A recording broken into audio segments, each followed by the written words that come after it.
ताकि भी आपके टाइम में बहुत ले रहा हूँ, छोटी छोटी चीजें हैं, चूंकि आज आप हाथ हैं तो मैं चाह रहा हूँ कि सारी चीजें मैं मालूम कर लूं, क्योंकि व्यूअर्स भी जाना चाह रहे हैं। एक तो ये कि 9 मई के मुकदमात इनके ऊपर हैं, जो एक लोगों की सोच है कि अगर एक केस में छूटे दूसरे में अंदर, दूसरे में छूटे तीसरे में अंदर, नहीं तो 9 मई के वाकये में उनको उनकी जो है वो मिलिट्री ट्रायल भी उनका हो सकता है। ये एक उनसर पाया जाता है लोगों के अंदर, ये सवाल ये सोच पाई जाती है।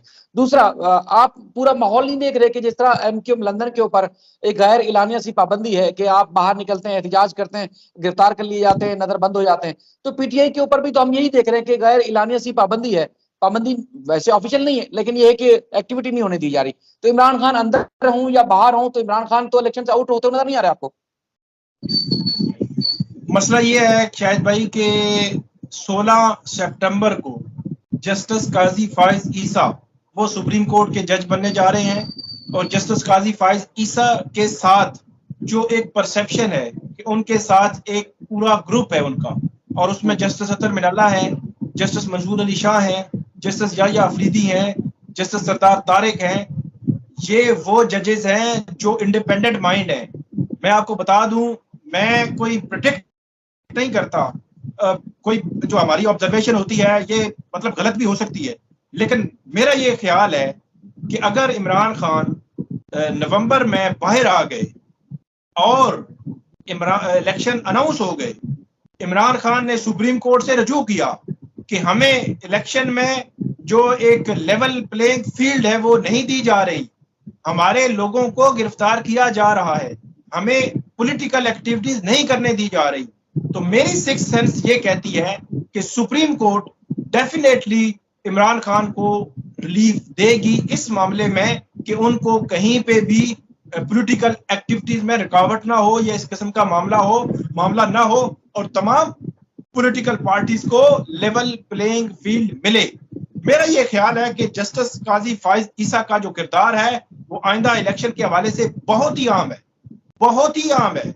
वहां पे जो जजेस हैं वो बड़े इंडिपेंडेंट माइंड जजेस हैं। जस्टिस याया अफरीदी जो है उन्होंने 2 दफा जो इमरान खान का केस सुना, हम भी कोर्ट में थे। जस्टिस याया अफरीदी के पास एक सिंगल जो है वो रास्ता नहीं था कि वो इनको स्टे देते। अगर एक सिंगल लाइन भी होती स्टे देने वाली तो मेरा ये ख्याल है कि वो जरूर स्टे दे देते। वो कन्विंस थे और वो ये तवक्को कर रहे थे कि इस्लामाबाद हाई कोर्ट इस मामले में स्टे दे देगी, लेकिन हैरान कौन तौर पर इस्लामाबाद हाई कोर्ट का परसों का जो फैसला है वो भी जो है वो बड़ा अजीबो गरीब है। उस पर आइंदा किसी 2 दिन जो है वो बात करेंगे। लेकिन यह है कि जो आपने बात की एमक्यूएम लंदन की हालात सिचुएशन बिल्कुल वही है, और उसी तरह की पाबंदियां हैं। उसी तरह इनको भी पॉलिटिकल एक्टिविटीज में हिस्सा नहीं लेने दे रहे, और उसी तरह इनको माइनस किया जा रहा है जिस तरह उनको किया गया। बज़ाहिर यही है, बज़ाहिर यही मतलब लग रहा है कि इमरान खान माइनस है, लेकिन मुझे पता नहीं क्यों ऐसे लगता है कि 16 सितंबर के बाद एक मुख्तलिफ सुप्रीम कोर्ट जो है वो हमें नजर आएगी, और उस सुप्रीम कोर्ट के जो फैसले होंगे यकीनी तौर पे वो भी मुख्तलिफ होंगे। और उनमें मैं ये नहीं कह रहा कि वो कोई मतलब कोई बयान होंगे हर किस्म से, नहीं, वो होंगे आइन के अंदर ही। लेकिन मेरा ये ख्याल है कि इस किस्म की जो सिचुएशन पिछले 4-5 माह में हमने सुप्रीम कोर्ट में देखी, ये 16 सितंबर को खत्म होगी। उसका एक पूरा जो है वो बैकग्राउंड है, जो पोजीशन सुप्रीम कोर्ट में पिछले 5 माह में बनी उसका पूरा 3-4 साल का बैकग्राउंड है, तो उस वजह से वो डेवलप हुई। तो 16 सितंबर को ये एंड होगा, और उसके बाद सुप्रीम कोर्ट में जस्टिस याया अफरीदी का ये पहला इम्तिहान होगा कि उन्होंने शहरियों को जो इंसानी हुकूक है उनका तहफ़्फ़ुज़ आइन के तहत जो दिया गया वो कैसे करवाना है, कैसे पॉलिटिकल एक्टिविटीज, पॉलिटिकल जो सियासी जमातें हैं कैसे वो इंडिपेंडेंट अपनी जो है वो सारी कैंपेनें कर सके। तो ये सारी चीजें मेरा ये ख्याल है कि इंटरलिंक्ड हैं, और मेरा ये ख्याल है कि ये चीजें बेहतरी की तरफ जाएंगी। मैं एक चीज आपसे जानना चाहूंगा, वही वाली बात, के टाइम ज्यादा है आपका, मैं ले रहा हूँ और समझने के लिए थोड़ी सी कोशिश कर रहा हूँ कि जो आजकल समझा जा रहा है कि पीटीआई को जिन जजेस ने रिलीफ नहीं दिया, जिसमें जस्टिस काजी फैजी साहब हों, अब मंसूर अली शाह साहब हों या अफरीदी साहब हों, आप कह रहे हैं कि आने वाले दिनों में अगर रिलीफ मिलेगा पीटीआई को या इमरान खान को तो इन्हीं जजेस से मिलेगा, वो फैसले भी देंगे और अपने फैसलों पर अमल दरामद भी करवाएंगे। आप ये कहना चाह रहे हैं? बिल्कुल मैं ये कहना चाह रहा हूँ, बिल्कुल मैं यही कह रहा हूँ। असल में मसला ये है, शायद भाई एक डिबेट हमारी बहुत लंबी हो जाएगी। सुप्रीम कोर्ट में इस वक्त जो सिचुएशन है, पिछले 3-4 साल में जो इवेंट्स हुए उनको हमें इकट्ठा आपस में मिला के देखना पड़ेगा। ये सिर्फ 3-4 माह का मसला नहीं है, 3-4 साल का मसला है, जो जिसने पूरा माहौल जो है वो खराब किया। जस्टिस उमर अता बंदयाल जो है वो क्योंकि अब जाने वाले हैं, तो जाने वाले चीफ जस्टिस जो है वो उनका 1-1.5 मंथ 2 मंथ पहले ही जाना शुरू हो जाता है और आने वाला जो है वो उसको कंसिडर करना शुरू कर देते हैं।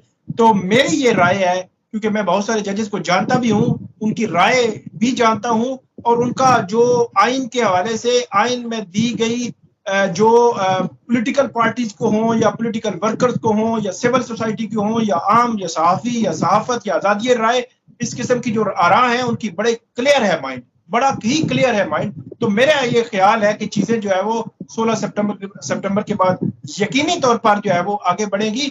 इससे कबल भी जो आपने बात की जस्टिस मंसूर अली शाह और अतर मिनल्ला, आपको शायद याद हो कि अतर मिनल्ला ने सबसे पहले ये कहा था कि आप इस क्वेश्चन को कंसिडर कर लें कि क्या असेंबली जो है वो ठीक ही डिसॉल्व की गई पंजाब की या नहीं की गई। तो मेरा ये ख्याल है अगर ये सवालात कंसिडर कर लिए जाते सिचुएशन ये ना होती। जस्टिस मंसूर अली शाह ने भी डायरेक्ट नहीं, मतलब ये उनका ये मौकफ था कि ये मामला हाई कोर्ट से होके ऊपर आते तो हम जो है इसको देख लेते, 184(3) में क्या जरूरत थी फौरी तौर पर। तो अगर मंसूर अली शाह की बात मान ली जाती तो हफ्ते या 2 हफ्ते बाद हाई कोर्ट से सुप्रीम कोर्ट मामला आ जाते। अतर मिनल्ला की बात मान ली जाती तो वो मामला कहीं ना कोई ऐसी चीज निकल आती कि आज ये बहरान जो है, आईनी बहरान, ये ना होता। इसी तरह जो जस्टिस याहिया अफरीदी है वो, जब बाकी जो जजेस हैं, जस्टिस अभी जो जस्टिस काजी फाइज ईसा, ये मिलिट्री कोर्ट्स 2015 में मिलिट्री कोर्ट्स के हवाले से सबसे बड़ी, सबसे तवाना और सबसे मजबूत आवाज जो है वो जस्टिस काजी फाइज ईसा की थी। 2015 का उनका फैसला मौजूद है, उन्होंने तो माइंड डिस्क्लोज किया हुआ है। वो कैसे था कि वो इसमें ना बैठते। लेकिन मसला ये है, ऐसी जो टेक्निकलिटीज हैं, उनका एक व्यू है, उनकी एक परसेप्शन है कि अगर practice and procedure bill supreme court जो हुकूमत ने, ऐवान बाला ने, ऐवान ज़ीरी ने अगर पास कर लिया है, गजट नोटिफिकेशन हो चुका है, तो उस पर सुप्रीम कोर्ट स्टे ना दे और सुप्रीम कोर्ट जो है वो 3 जजेस पर मुश्तमिल जो है कमेटी, और उसके बाद जो है वो फिक्सेशन जारी करे। उनका एक व्यू है। कभी भी ना जस्टिस सरदार तारिक, जस्टिस काजी फाइज ईसा, कभी भी ना मंसूर अली शाह, ये जो मिलिट्री कोर्ट्स इनके खिलाफ नहीं है, ना ही 90 डेज इलेक्शन। लेकिन मसला ये है कि इतना अजीब सा बहरान जो है वो बना कि उसका कोई जो है वो कोई सिरा जो है वो पकड़ा नहीं गया। लेकिन मेरा ये ख्याल है कि 16 सितंबर के बाद चीजें जो है वो तब्दील होगी। चले साकिब भी आपका बहुत शुक्रिया, आपने कीमती वक्त दिया, आप बड़ी अच्छी चीजें आपने बताई। उम्मीद है कि ये मामला मजीद आगे जाके बेहतर होंगे। आपने बड़ा जबरदस्त काम किया, वाकई आपको बहुत सारे लोग अप्रिशिएट करते रहे, उसमें हम भी उन्हीं में शामिल हैं कि अल्लाह ताला इसी जज्बे के साथ आपको काम करने की हिम्मत और इस्तकामत दे। अपना ख्याल रखिएगा। अल्लाह हाफिज।